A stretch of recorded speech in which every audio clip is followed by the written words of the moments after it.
बहुत समय पहले की बात है। किसी गांव में एक गरीब ब्राह्मण रहता था। एक दिन उस ब्राह्मण के घर कुछ अतिथि आए। ब्राह्मण की स्थिति इतनी खराब थी कि उन अतिथियों को खिलाने के लिए घर में अनाज तक नहीं था। इस स्थिति को लेकर ही ब्राह्मण और उसकी पत्नी के बीच थोड़ी कहासुनी होने लगती है। ब्राह्मणी कहती है, तुम्हें पेट भरने योग्य अनाज कमाना भी नहीं आता है। इसी का नतीजा है कि आज घर में अतिथि आ खड़े हुए हैं और हमारे पास उन्हें खिलाने के लिए कुछ भी नहीं है। इस पर ब्राह्मण अपनी पत्नी से कहता है, कल कर्क संक्रांति है। मैं कल भिक्षा लेने के लिए दूसरे गांव जाऊंगा। वहां एक ब्राह्मण ने मुझे आमंत्रित किया है। वह सूर्य देव की तृप्ति के लिए कुछ दान देना चाहता है। तब तक जो कुछ भी घर में है उसे आदर सत्कार के साथ अतिथियों के सामने रखो।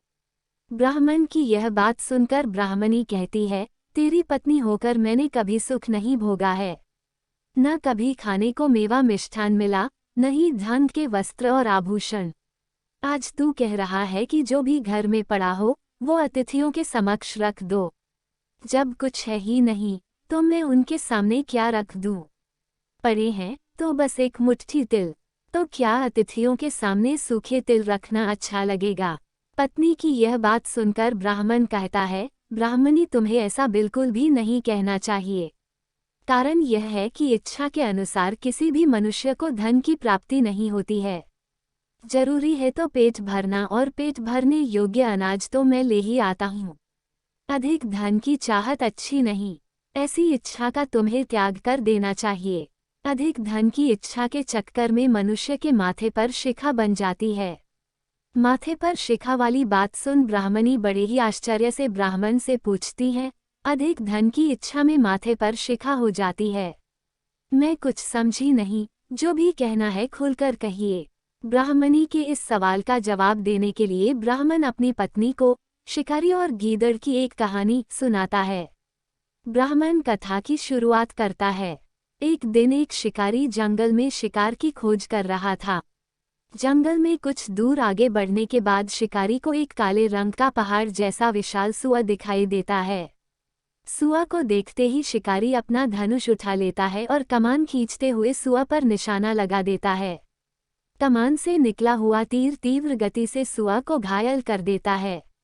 घायल होने पर सुअर चिंघाड़ता हुआ शिकारी पर पलटवार कर देता है। सुअर के तीखे दांतों से शिकारी का पेट फट जाता है। इस तरह शिकार और शिकारी दोनों का ही अंत हो जाता है। इसी बीच खाने की तलाश में भागता हुआ एक भूखा गीदड़ वहां से होकर गुजरता है जहां शिकारी और सुअर का शव पड़ा हुआ था।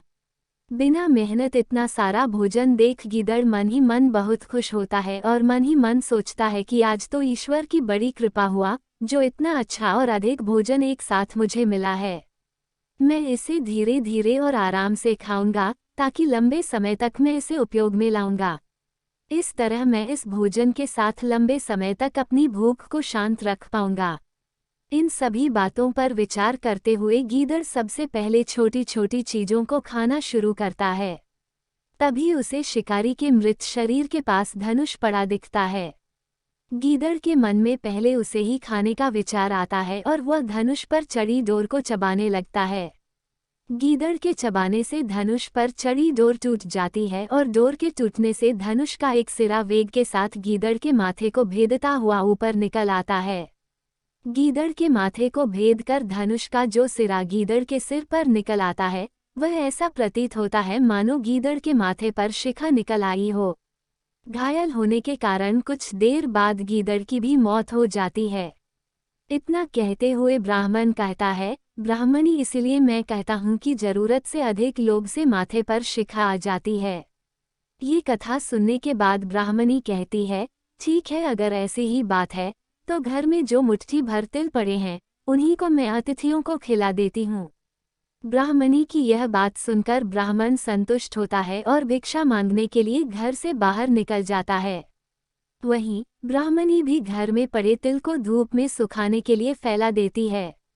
तभी कहीं से एक कुत्ता आ जाता है और उन साफ तिलों पर पेशाब कर देता है, जिससे सभी तिल खराब हो जाते हैं। तिल के खराब हो जाने पर ब्राह्मणी काफी परेशान हो जाती है और सोचती है, यही तो तिल थे जिन्हें पका कर मैं अतिथियों को खिला सकती थी। अब मैं क्या करूं? काफी देर सोचने के बाद ब्राह्मणी को एक तरीका सूझा। उसने सोचा कि अगर वह गंदे तिलों के बदले साफ तिल देने की बात कहेगी तो कोई भी आसानी से मान जाएगा। साथ ही किसी को भी इन तिलों के खराब होने की बात पता नहीं चलेगी। इस विचार के साथ वह उन तिलों को लेकर घर घर घूमने लगी। ब्राह्मणी की यह बात सुनकर एक महिला वह तिल लेने के लिए तैयार हो गई, लेकिन उस महिला का पुत्र अर्थशास्त्र पढ़ा हुआ था। उसने अपनी माँ से कहा कि इन तिलों में जरूर कोई न कोई खोट होगी, वरना कौन साफ सुथरे तिलों को गंदे तिलों के बदले देने के लिए तैयार होगा। पुत्र की यह बात सुनकर महिला ने ब्राह्मणी के तिलों को लेने से मना कर दिया।